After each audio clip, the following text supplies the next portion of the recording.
Bismillahirrahmanirrahim. Assalamualaikum warahmatullahi wabarakatuh. Alhamdulillah. Nahmaduhu wa nasta'inuhu wa nastaghfiruh. Wa na'udzu billahi min syururi anfusina wa min sayyiati a'malina. May yahdihillahu fala mudilla lahu wa may yudlil fala hadiya lahu. Asyhadu an la ilaha illallah wahdahu la syarika lahu.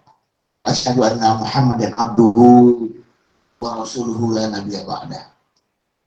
Allahumma shalli wa sallim ala nabiyil karim sayyidina Muhammadin wa ala alihi wa ashabihi wa man tabi'ahum bi ihsan ila yaumil din. Qala Allah ta'ala fil Qur'anil Karim, a'udzu billahi minasyaitonir rajim. Ya ayyuhalladzina amanu khudhu hidrakum fantiru. Cubatin awin firu jami'an. Sallallahu alaihi wasallam. Alhamdulillah hari ini kita dipertemukan lagi oleh Allah dalam rangka terus menerus secara dawam menambah ilmu kita, bersilaturahim, saling berbagi pengetahuan dan sebagainya.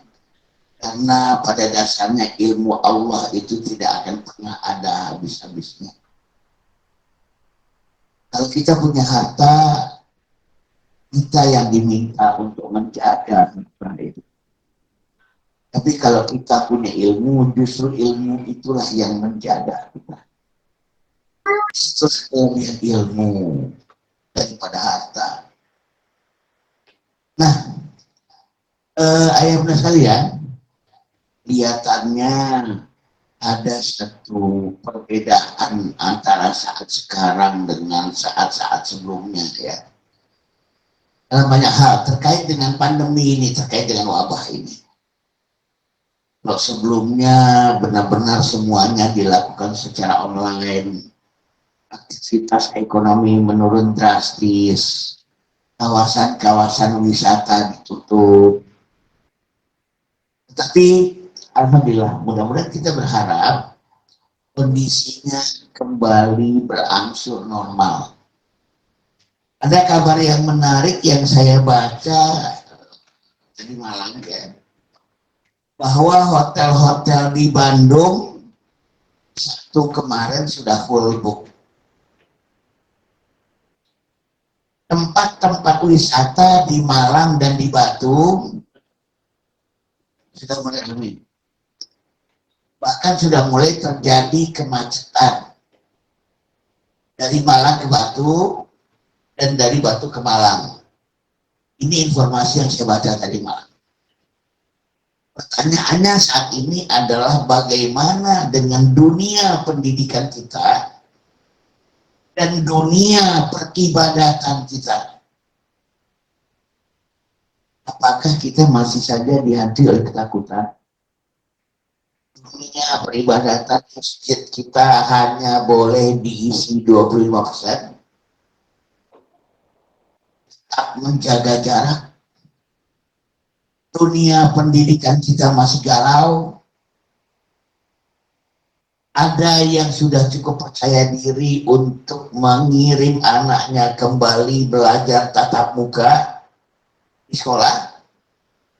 Tapi masih sangat banyak juga orang tua yang, para bunda ya, yang masih ragu, masih galau, masih takut, masih bimbang. Bisa nggak ya aku melepas anakku ke sekolah? Tadi malam, saya melihat kalian, saya itu nyasar. Niatnya dari Mega Mall Bekasi mau balik ke hotel lantai 5 Hotel Satika. Gak tahu nyasar bioskop XX1 di Mega Mall. Gak tahu benar gak XX1 ya? Rame loh, orang mau nonton. Kok mereka cukup berani ya untuk nonton, untuk ke mall-mall, untuk ke wisata, untuk nginep-nginep di hotel. Sementara kita masih saja bimbang untuk melakukan aktivitas-aktivitas kebaikan seperti bersekolah dan menyekolahkan anak kita. Itu ke masjid.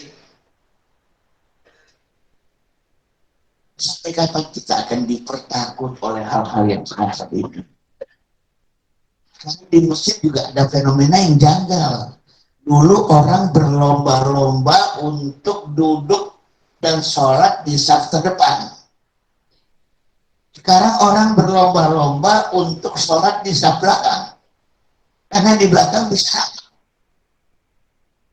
Kalau di depan nggak bisa rapat. Udah ada aturannya tuh, berjarak 2 meter, 2 meter, atau 1 meter, 1 meter. Saya juga kalau sholat Jumat sekarang begitu. Ada di belakang nongkrong. Itu ada panggilan komat. Nah, rame itu saf belakang tuh rapat. Ada sesuatu yang janggal di sini. Ya, ada sesuatu yang janggal. Kenapa mereka-mereka yang ke mall lebih berani dan lebih percaya diri dari mereka? Mereka-mereka yang ke hotel lebih berani dan lebih percaya diri daripada kita. Kemarin Hotel Santika ada walimahan rame. Yang katanya lift itu isinya maksimal 4. Saya lihat ada sekitar 10 tuh nggak pakai masker. Kebetulan tempat walimahnya itu di lantai 10. Saya ngelihat ramainya. Barusan kayaknya Pak Isnan ya, dekat sini ya. Ada walimah tuh. Berani walimah. Berani ke bioskop. Berani ke mall. Berani ke tempat wisata. Yang justru masih punya kebimbangan adalah mereka yang akan membawa anak-anaknya sekolah. Nah baik, hari ini kita coba membahas secara imani maupun secara ilmiah. Bagaimana sih seharusnya sikap kita terhadap pendidikan tatap muka, tentang pembelajaran tatap muka ini? Sebanyak apa ketakutan kita mesti kita rawat? Kewaspadaan tetaplah kita rawat ya. Jangankan ada wabah atau nggak ada wabah, nggak ada wabah pun sebenarnya kita rawat lah kewaspadaan kita. Ini bukan ketakutan. Kadang-kadang timbul pertanyaan dalam diri saya. Hidup itu nggak akan pernah lepas sedikit pun dari ujian, cobaan, musibah, malapetaka, wabah. Yang sudah COVID ini akan ada lagi. Bukan saya nyumpahin, tapi itu sunatullahnya pasti. Dan Allah Rasulnya juga sudah menjanjikan mendekati akhir zaman, ujian, cobaan, musibah, malapetaka, penyakit, wabah itu memang makin lama makin sering. Dunia ini sama kayak orang. Orang tuh kalau udah makin tua penyakitnya makin banyak. Dunia juga sama. Makin tua dia penyakitnya tidak. Kita nggak tahu. Abis ini tahu apa lagi. Musibah apa lagi yang kita hadapi, kita nggak tahu. Yang pasti akan ada. Bukan mungkin, tapi pasti. Wabah dan musibah yang memang hadir secara alami, atau wabah dan musibah yang memang sengaja-ngaja orang hadirkan gitu loh. Banyak isu yang berkembang tentang biological weapon, tentang senjata biologis. Di antaranya dalam bentuk apa? Nah, untuk itu pada hari ini saya ingin mengajak ayah bunda sekalian, bagaimana cara memahami kehidupan yang utama ya. Dan bagaimana cara menghadapi kehidupan. Hari ini kita akan membahas 2 hal. Sama para ayah bunda. Bagaimana cara kita memahami itu? Yang kedua, kalau kita sudah paham, lalu bagaimana cara kita menghadapi kehidupan kita? Agar kita nggak menjalani hidup ini semata-mata penuh was-was, penuh ketakutan, penuh kecemasan, terutama terhadap anak kita. Amanah Allah yang memang harus kita rawat. Amanah Allah yang memang harus kita lindungi. Kita juga sadar tentang itu semua. Tentang satu hal yang amat sangat kita cintai.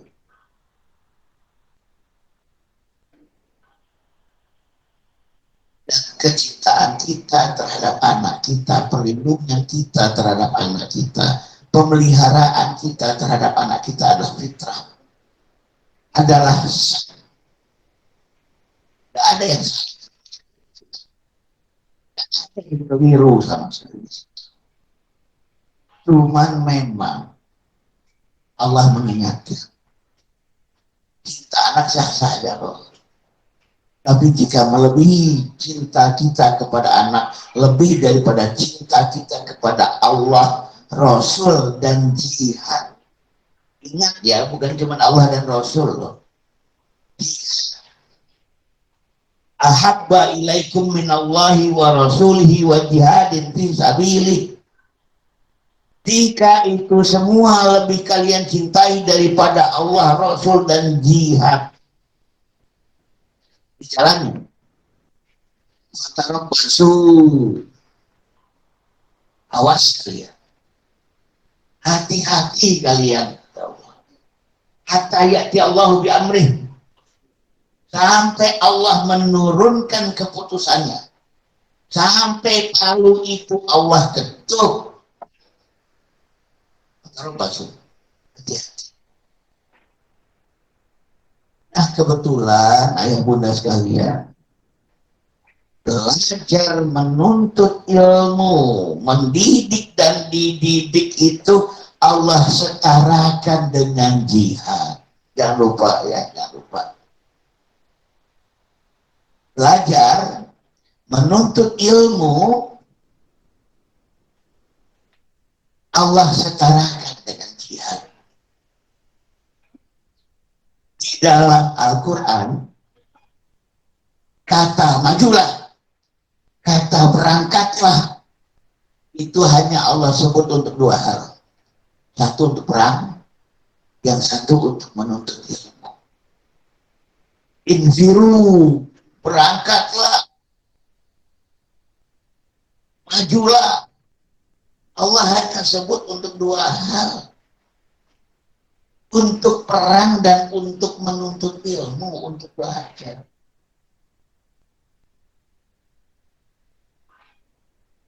Maka nalil mu'minina liyanfiru kafah. Gak pantas bagi mukmin itu semuanya berangkat perang. Walaula nafaro. Kenapa gak berangkat juga? Tetap digunakan kata nafaro ya. Walaula nafaro min kulli firqatin minhum ta'ifatul liyatafaqahu fiddin. Kenapa nggak berangkat juga sebagian di antara kelompok itu, golongan-golongan yang akan menuntut ilmu? Disetarakan menuntut ilmu itu dengan perang. Walaula nafaro, digunakan kata nafaro untuk menuntut ilmu. Untuk apa sebagian yang menuntut ilmu? Kenapa nggak boleh semuanya berangkat perang? Waliyunziru qaumahum idza raja'u ilaihim, agar mereka yang menuntut ilmu itu bisa memberikan peringatan kepada mereka-mereka yang berangkat perang. Kalau perang semua siapa yang mau menuntut ilmu? Kalau perang semua siapa yang mau belajar? La'allam yahdharun, agar kemudian mereka yang pulang berperang itu mereka sadar. Jadi bunda sekalian, luar biasa. Allah setarakan berperang dan menuntut ilmu. Pahala menuntut ilmu sama dengan pahala berperang. Dan mentalitas kita saat menuntut ilmu Mentalitas kita sangat mendorong anak-anak kita menuntut ilmu harus sama dengan mentalitas. Makanya ayah bunda sekalian, digambarkan dalam ajaran Islam, mustahik zakat itu ada 8 golongan. Di antaranya adalah sabilillah, orang yang berperang di jalan Allah. Lalu kemudian ada pertanyaan, bagaimana kalau di satu negeri tidak ada perang? Sabilillahnya siapa yang akan kebagian zakatnya? Ulama bersepakat sabilillah itu di negeri yang tidak ada perang adalah orang-orang yang menuntut ilmu. Dalam bentuk apa? Dalam bentuk beasiswa boleh. Dalam bentuk biaya-biaya pendidikan lainnya boleh. Dana fisabilillah dalam satu negeri yang tidak ada perang padanya hanya boleh diberikan kepada mereka yang menuntut ilmu. Karena dulu pernah juga kejadian dana fisabilillah buat apa ya, buat negeri yang nggak ada perangnya? Oh, buat bangun masjid. Memang nggak boleh. Dana fisabilillah tidak boleh digunakan untuk pembangunan masjid. Dana fisabilillah untuk negeri yang tidak berperang hanya boleh diberikan kepada para bisa dalam bentuk beasiswa atau bisa untuk fasilitas-fasilitas keilmuan yang lainnya dan sebagainya dan sebagainya. Apa yang ingin saya pesankan ayah bunda dari cerita ini, siapkanlah diri sebagai orang yang mau berangkat perang. Ketika kita ingin menyiapkan anak-anak kita untuk berangkat ke sekolah, termasuk ke sana, mentalitas berjuang, mentalitas mujahid, mentalitas mereka-mereka yang akan berangkat. Pemilik jaringan rumah makan SS dalam satu kesempatan saya tonton di video, dia bilang, dengan COVID-19 ini nggak bisa lagi kita menggunakan ayat-ayat wabah, ayat-ayat ta'un. Dari mari kita gunakan ayat-ayat Quran. Sehingga kalau ditanya kepada saya, ayat apa yang harus kita gunakan dalam mempersiapkan anak-anak kita kembali pembelajaran tatap muka di sekolah, yaitu ayat Allah yang saya bacakan dalam pembuka tadi. Wahai orang-orang yang beriman, persiapkanlah, lalu majulah. Sekelompok pakai SIM atau maju sekaligus. Ya ayyuhalladzina amanu khudhu hidrakum fanfiru subatin awin firu jami'an. Wahai orang-orang yang beriman, siap-siapkanlah, bersiap-siaplah, persiapkan anak kita, persiapkan diri kita, mental kita, keikhlasan kita, ketawakalan kita. Khudhu hidrakum fanfiru, lalu majulah. Cubakin, boleh pakai SIM bergelombang. Awin firu jami'an, kalian semuanya. Ya udah kalian. Ayat ini menghimbau orang-orang yang beriman. Ya ayyuhalladzina amanu, iman hidup ini penuh dengan ketakutan. Dan saya kok merasakan ya, yang diburu oleh COVID-19 itu ketakutan kita. Makin tinggi ketakutan kita, makin diburu, lubangnya itu makin gede untuk COVID-19 masuk. Bismillah. Ketakutan menciptakan lubang besar. Ketawakalan akan memperkecil lubang. Ketenangan akan makin memperkecil lubang. Iman kata kunci. Ya ayyuhalladzina amanu, wahai orang-orang yang beriman. Makanya saya cerewet betul tentang iman. Semalam di MLH juga saya bicara tentang iman. Iman yang menjadi landasan, bukan iman yang menjadi sandaran. Tadi malam saya bilang gitu ya. Iman yang menjadi penyebab, bukan sekadar iman yang menjadi pewarna. Sudah diwarnai kehidupan oleh iman, tapi disebabkan amal kita itu oleh iman. Karena segalanya itu terjadi karena keyakinan kita, karena iman kita. Henry Ford pernah bilang, jika Anda yakin Anda mampu, atau Anda yakin Anda nggak mampu, dua-duanya kejadian. Dua-duanya benar. Anda yakin Anda mampu, kejadian. Akan terbukti Anda mampu beneran. Anda yakin Anda nggak mampu, kejadian. Memang nggak mampu beneran. Sebuah biara di Peru, isinya para biarawati Katolik. Tiap hari para biarawati, perempuan lemah lembut ini, tiap pagi mereka ngangkat barbel 100 kg loh. Modalnya apa? Yakin. Aku yakin bisa mengangkat barbel ini. Yakin, yakin, yakin, yakin. 100 kilo. Dia penderita bohong, ini penderita dongeng. Ini tiap pagi dilakukan oleh para biarawati di sebuah biara di Peru. Betapa luar biasanya kekuatan iman. Betapa luar biasanya kekuatan yakin itu.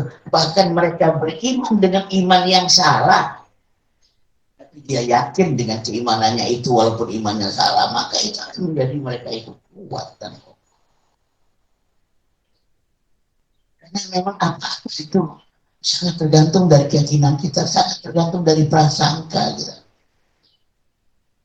Dalam satu diskusi Allah berfirman, Ana kadhoni abdi, aku tergantung persangkaan hambaku padaku.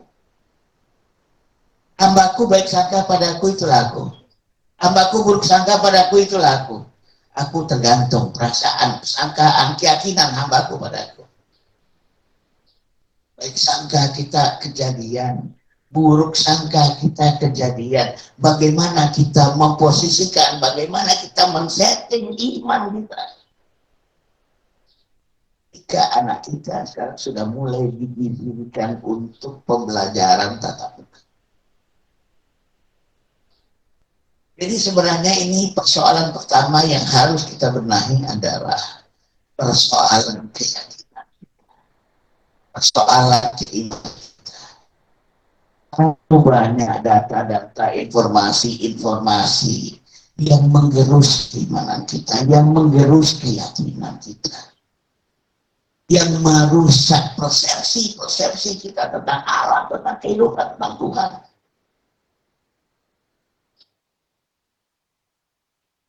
Ajak saudara-saudara kita yang Allah sempat berikan musibah terkena COVID-19. Begitu dia selesai kena COVID, mulailah dia, mohon maaf ya, jangan tersinggung ya kalau ada yang ini ya, mulailah dia begitu memiliki keyakinan yang lebih tinggi kepada vaksin daripada kepada Tuhan. Kenapa saya ngomong gak sampai seketus itu? Kenapa saya mesti ngomong kok sekejam itu, ya setega itu? Bukan apa-apa. Saya ngomong kayak gitu karena mereka itu mulai benar-benar sama orang-orang yang belum vaksin itu kok. Ini gimana gitu. Kamu tidak ilmiah, kamu tidak beriman pada sains kamu. Belum tentu mereka itu menolak vaksin. Mereka belum melakukannya saja dengan berbagai pertimbangan, dan mereka yang menolak pun punya alasan-alasan. Saya melihat kok ada kasus-kasus iman agak terganggu ya.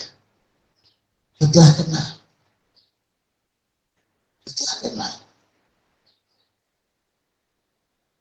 Sampai kemudian yakinnya itu kan sesuai dengan syariat. Jadi Anda kalau tidak menerima yang ilmiah, berarti Anda juga menolak syariat. Ini kan sunatullah.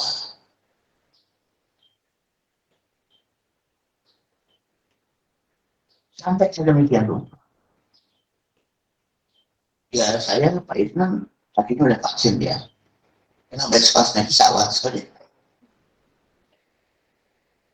Walaupun saya sadar secara psikologis, orang yang bervaksin dengan rasa terpaksa itu agak riskan. Memasukkan benda asing ke dalam tubuh yang jiwanya belum siap untuk menerimanya, itu riskan. Saya tahu. Makanya saya ikhlaskan juga akhirnya. Daripada jadi penyakit ketika masuk itu bibit yang dilemahkan itu ke dalam tubuh saya. Dan kemarin divaksin dengan membaca doa. Bismillahirrahmanirrahim. La yadurru ma'asmi syai'un fil ardi wala fis sama'i wa huwas samiul alim. Jangan sampai memberikan kemudaratan kepada saya apa-apa ada di langit dan apa seperti itu. Kemarin saya divaksin di sentralnya ada tadi malam belakangnya Aston itu.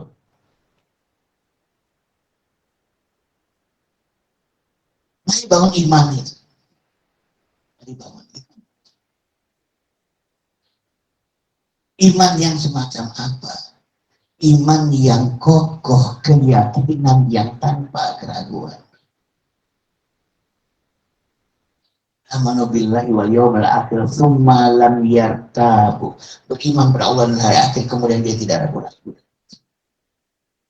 Gak dia sisakan lubang-lubang keraguan. La raiba fihi, tidak ada keraguan padanya. Hudan lil muttaqin, petunjuk bagi orang yang muttaqin. Beriman tentang apa? Beriman tentang diri manusia, diri kita sendiri. Wala yukallifullahu nafsan illa wus'aha. Allah tak pernah membebani satu jiwa melebihi kesanggupan. Beriman dengan ayat Allah, inna ma'al usri yusra, bersama kesulitan itu ada kemudahan. Beriman kepada Rasulullah yang berkata walikulli da'in dawa'un, dan bersama penyakit selalu ada obatnya. Beriman kepada Allah bahwa apa yang ada di dunia ini sudah ditundukkan, ditaklukkan, dan dilembutkan untuk kepentingan manusia. Beriman kepada Allah bahwa kita semua ini adalah tentara Allah. COVID-19 itu juga tentara Allah. Kita juga tentara Allah. Nah, cuman ketakutan kita bisa membuat kita diterkam. Suatu ketika, sahabat Nabi Tariq bin Ziyad radhiyallahu anhu ingin menyeberangi Selat Gibraltar. Di Afrika Utara beliau bertemu dengan seekor singa. Tapi dia tidak dihantui oleh ketakutan yang luar biasa. Karena kalau manusia itu kalau udah takut itu memang jadi sasaran empuk binatang buas. Gak usah singa ya. Ya benar sekalian yang ada di sini. Coba deh ada anjing ketakutan, makin digonggong. Makin digonggong. Dan memang sudah ada penelitian ilmiahnya. Kan ceritanya kalau udah penelitian ilmiah ya saya nggak tahu.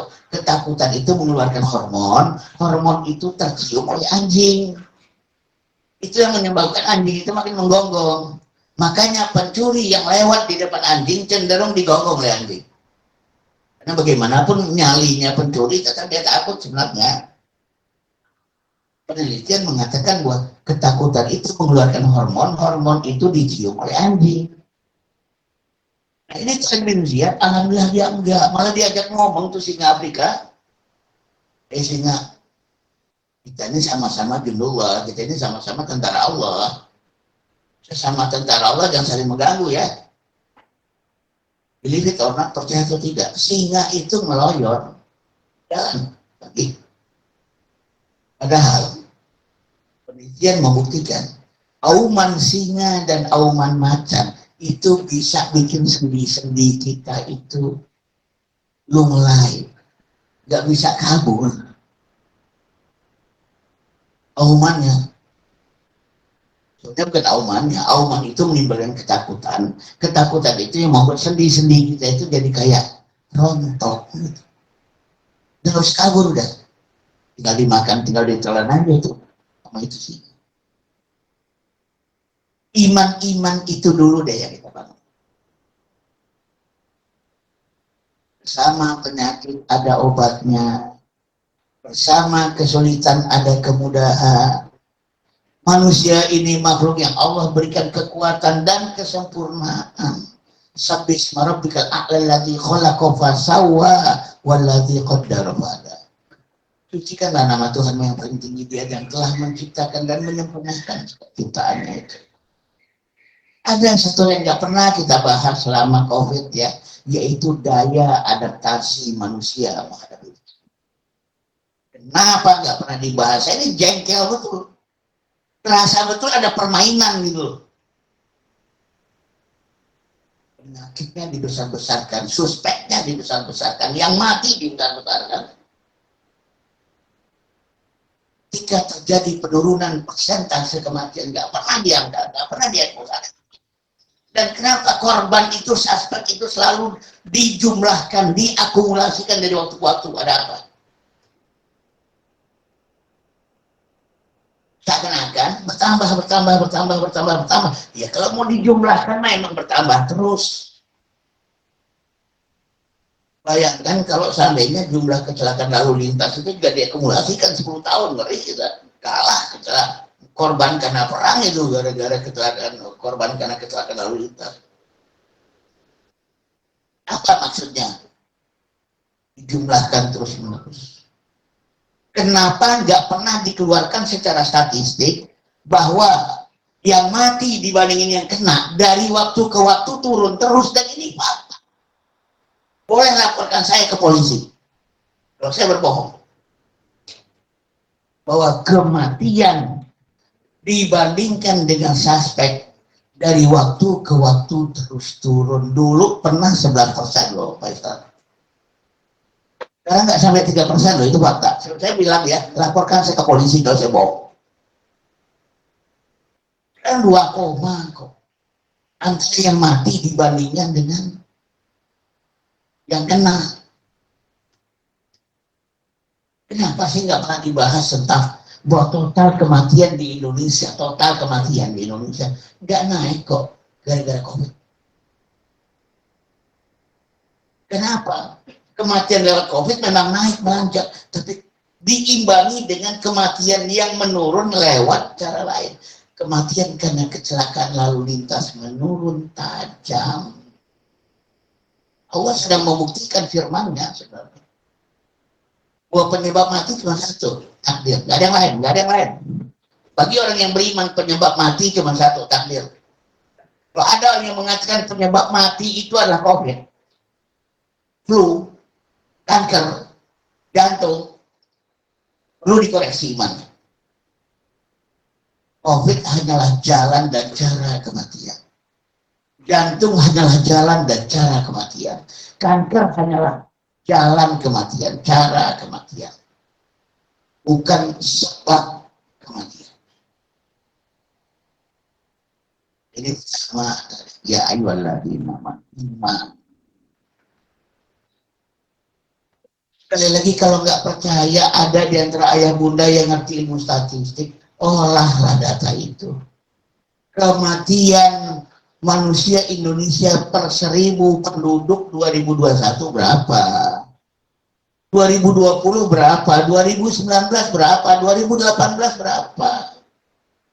Benar nggak omongan saya bahwa masih saja pada kisaran-kisaran 5,6 orang per 1000 penduduk? Kan 2019 belum ada COVID. COVID baru mulai di Indonesia secara resmi dinyatakan 16 Maret. Padahal sejak bulan Januari udah ada. 2021. Ada ketika beberapa kota besar masuk zona merah, masuk zona hitam, penuh itu rumah sakit, bolak-balik itu apa namanya, sirine ambulans. Kenapa nggak disertai oleh data pengimbangnya? Kan di desa-desa akurasi itu Pak Isnan nganggur bahwa rumah sakit itu bangsal-bangsalnya kosong. Tapi di kota-kota besar masih kita akui loh, kita nggak boleh bohong juga loh ya. Kasih ke Jakarta, Bogor, Bandung segala macam. Memang bangsal-bangsal pada penuh begitu. Sambil kita lupa bersamaan dengan penuhnya bangsal-bangsal di Jakarta, sibuknya menggali kubur di Jakarta diimbangi dengan bangsal-bangsal yang kosong dan lebih kosong dari biasanya di desa-desa. Kamu lebih ada. Ini kan soal pemusatan epicentrum kematian. Pemusatan epicentrum yang kebetulan lagi kena daerah lagi kosong, kota lagi tinggi. Lalu ada mengatakan, kata siapa desa itu nggak ngalamin, kata siapa desa itu nggak ngalamin. Desa juga nggak ngalamin kok, cuman nggak diekspos kok. Saya tidak ingin berdebat di sana. Yang ingin saya bahas adalah bagaimana bahasa iman memaknai ini semua.